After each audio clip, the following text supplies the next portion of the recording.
আমি বৰ্তমান উপস্থিত আছোঁ ওদালগুৰি জিলাৰ গেৰচং নামৰ গাঁৱৰ এখন ড্ৰেগন ফ্ৰুটৰ বাগানত। এই ড্ৰেগন ফ্ৰুট হ'ল হাই ভেলু ক্ৰপ আৰু ইয়াৰ যথেষ্ট চাহিদা আৰু সম্ভাৱনীয়তা দেখা যায়।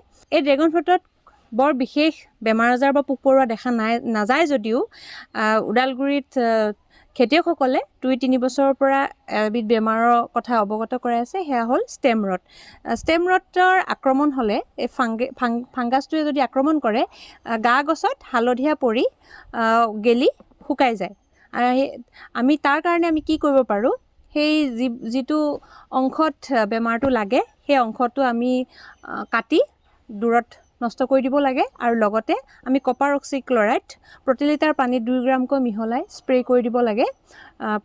12 দিনৰ মূৰত তেনেকৈ 3বাৰমান স্প্ৰে কৰি দিব লাগে আৰু সঠিক অনুমোদিত সাৰ আমি প্ৰয়োগ কৰিব লাগে যাতে নিউট্ৰিশ্যনটো প্ৰপাৰলি পায় গছে আৰু চাফ চিকুণকৈ আমি খেতিটো কৰিব লাগে।